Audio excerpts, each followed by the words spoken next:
Hello everyone, I am Dr. Dinesh Nagpal, Chief Mentor, Career Compass. Career Compass is a leading organization for training students for CAT entrance preparation, CLAT and IPM entrance preparation. We are in the field since 2004. We started with CAT और उसके बाद फिर जब से CLAT शुरू हुआ हरियाणा पंजाब में सबसे पहले हमने क्लैट की ट्रेनिंग स्टार्ट की। आईपीएम भी हम पहले जिस दिन से आईपीएम लॉन्च हुआ है आईएम इंदौर के लिए वो उसकी भी हम तैयारी करा रहे हैं। तो ग्रेजुएशन के बाद कैट के लिए और +2 के बाद जो डिफरेंट एंट्रेंस टेस्ट हैं जिसमें CLAT, IPM, BBA, hotel management, उन सब की हम पिछले बहुत लंबे समय से संस्थान 16 साल से है और सारे एग्ज़ाम हम करीब 10-12 साल से हम इसकी तैयारी करा रहे हैं। And lot of students have become very successful.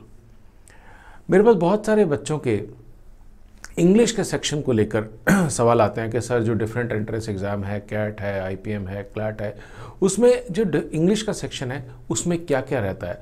और ख़ास तौर से आज हम बात करेंगे पैरा जंबल्स की, because the students are facing a lot of difficulty while solving the para jumbles. पहले मैं आपको बता दूं कि as far as the English section of CAT is concern, CLAT is concern, CLAT में तो अब सिर्फ रीडिंग कॉम्प्रीहेंशन आता है और कोई चीज़ नहीं आती, लेकिन लॉ के और एमबीए के और बीबीए के जितने और एंट्रेंस एग्जाम है उसमें इंग्लिश 2 हिस्सों में बटी होती है। नंबर 1 इज़ रीडिंग कॉम्प्रीहेंशन, दूसरा होता है इंग्लिश यूजेज जिसमें para jumbles, grammar, vocabulary, fill in blanks, critical reasoning, ये सारी चीज़ें होती हैं, right. And para jumbles is one thing which is actually appearing in most of the exams. जब से इंट्रोड्यूस किया गया है, कैट ने इंट्रोड्यूस किया था सबसे पहले पैरा जंबल्स को, जब से पैरा जंबल्स का इंट्रोडक्शन हुआ है तब से पैरा जंबल्स हमेशा एग्ज़ाम में आते ही आते हैं। अब सवाल ये है कि पैरा जंबल क्यों पूछे जाते हैं।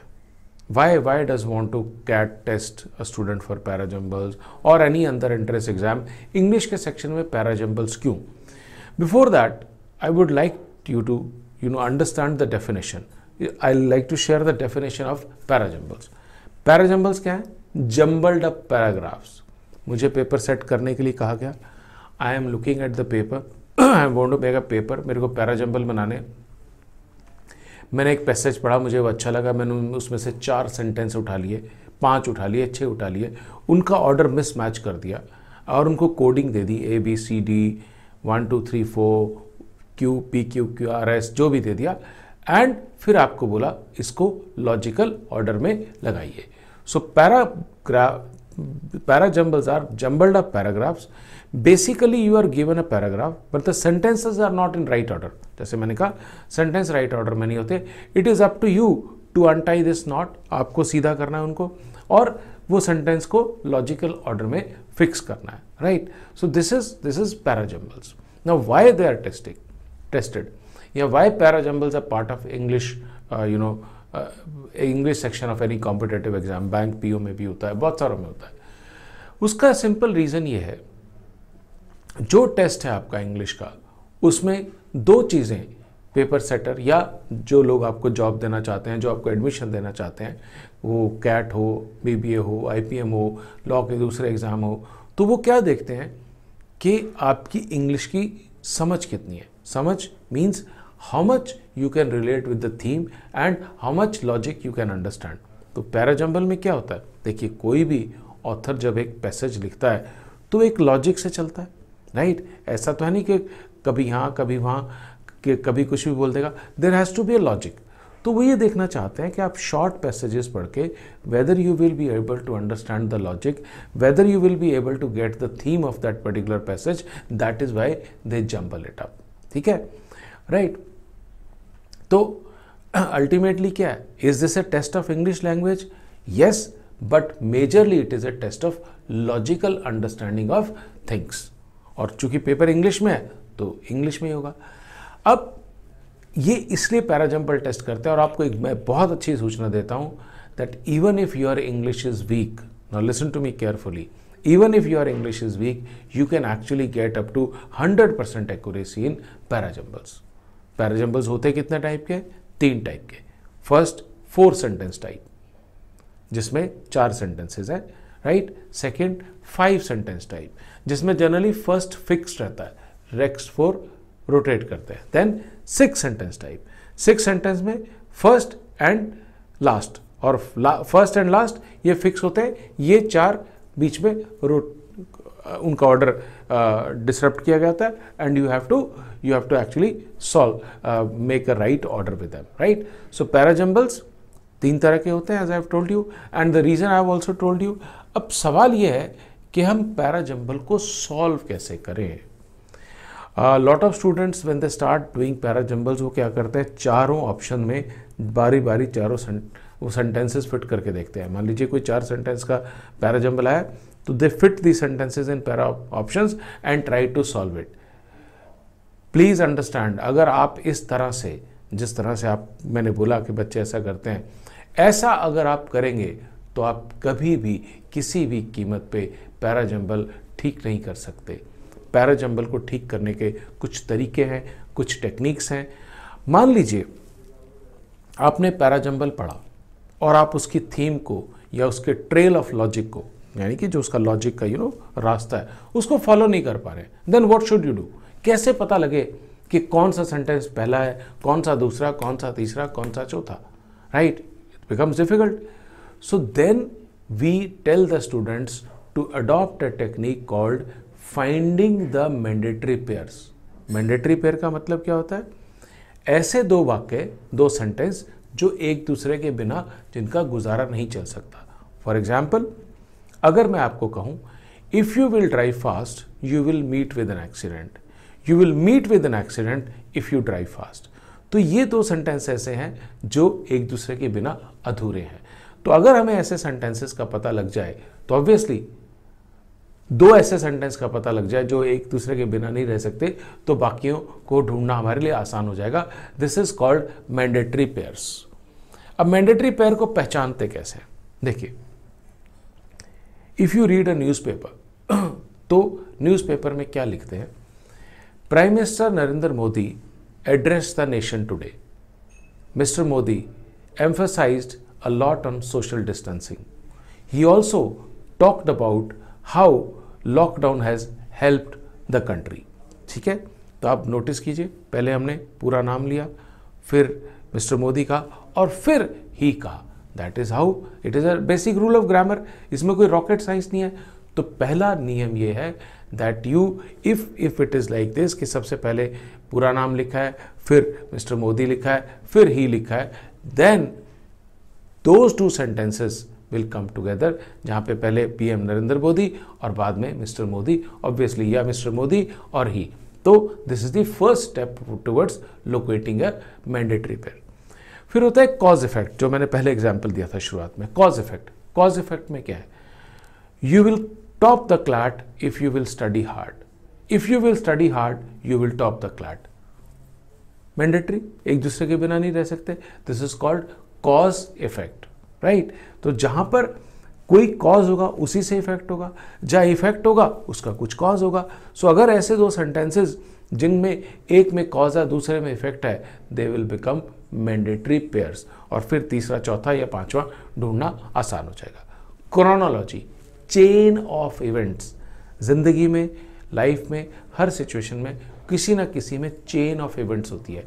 कुछ घटनाएं पहले ही घटती हैं, जैसे मान लीजिए कोई बच्चा स्कूल जाता है, कॉलेज जाता है, स्कूल जाता है, तो he or she will get to the bus, bus में बैठेगा, स्कूल जाएगा। फिर आप खुद सोच सकते हैं, chronology mean chain of events, right.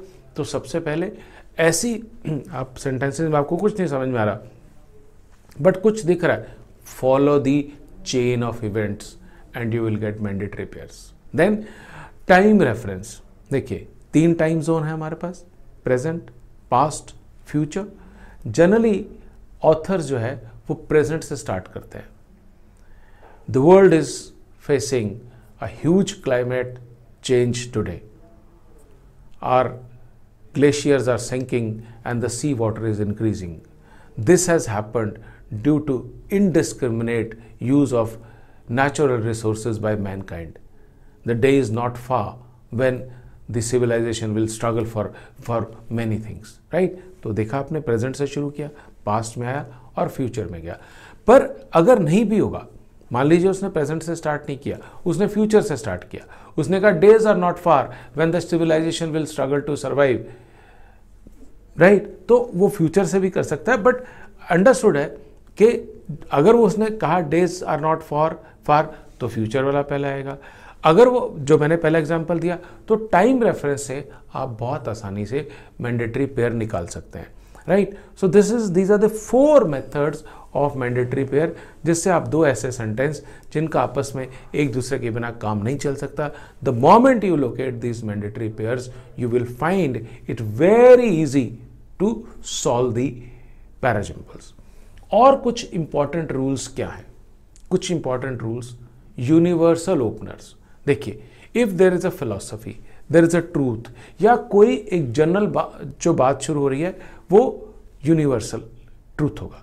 The sun rises in the east, ठीक है, India has a rich heritage, right, ये जिस तरह की चीजें basically universal openers. Then there are something called universal conclusion, that is, देखिए it's very simple, if any sentence is starting with hence, that means it has to be the last sentence. एक बात और, बच्चे अक्सर क्या सोचते हैं कि पैराजम्बल्स में जब पैराजम्बल बनाता है पेपर सेटर तो वो पैसेज के फर्स्ट 4 या फर्स्ट 5 सेंटेंस उठाता है। No, that is wrong. These 4 sentences, 5 sentences, 6 sentences can be taken from the start, from the middle or from the last. So please don't think so. इसलिए भी बहुत गलतियां होती है बच्चों से। फिर आते हैं हमारे कनेक्टिंग वर्ड्स। कनेक्टिंग वर्ड्स क्या होते हैं? therefore, since, because, ये जितने भी वर्ड्स होते हैं इनसे कनेक्शन मिलता है and you can follow the logic there. And the most important rule, the last but not the least, most important rule is general to specific. Now what is general to specific? देखो, कोई भी author जब भी कोई article लिखता है तो वो एक जनरल थीम से स्टार्ट करता है या करती है, and then he or she goes to the specific details, ठीक है। जैसे मान लीजिए एक ऑथर ने आर्टिकल लिखा, India is facing lot of problems these days, our country is struggling with anti national elements, whether they are Naxalites or other people, but the problem is very, very worse in Kashmir. In Kashmir also, specifically, one district is really creating a lot of problem. तो आपने देखा, आप जैसे भी अखबार में पढ़ते हैं ऐसे ही होता है, वो स्टार्ट करता है जनरल से या करती है जनरल से author, and then they come to the specific details. So और सब नियम में गड़बड़ हो सकती है, सब में, but the most important rule that you need to follow is general to specific, right? So please understand, parajumbles are not difficult, they can be solved. इतना और मैंने आपको बहुत बेसिक चीज़ें बता दी है। If you will follow this, I don't see any reason कि आप पैराजम्बल्स सॉल्व नहीं कर पाएंगे। पैराजम्बल्स आप बहुत आसानी से सॉल्व कर लेंगे। एंड हमारा ये जो चैनल है, इस पर हम एजुकेशन से रिलेटेड, तैयारी से रिलेटेड बहुत सारे वीडियोस डालते रहते हैं, right. So please subscribe this channel. आज मैंने आपको शॉर्ट में पैराजम्बल समझाया है, और ऐसे भी बहुत सारी चीज़ें हम लेकर आपके लिए आते रहेंगे। तो बहुत सारे एक्टिविटीज़ हो रही हैं। You will be getting lectures on data interpretation, reasoning, grammar, what not. So please subscribe this channel, share this channel, like this channel, और आप वो बेल बटन दबा देंगे तो आपके पास नोटिफिकेशन आ जाएगा, and you can actually take a lot of benefit from our channel, right. So thank you so much, thanks for watching this, thank you.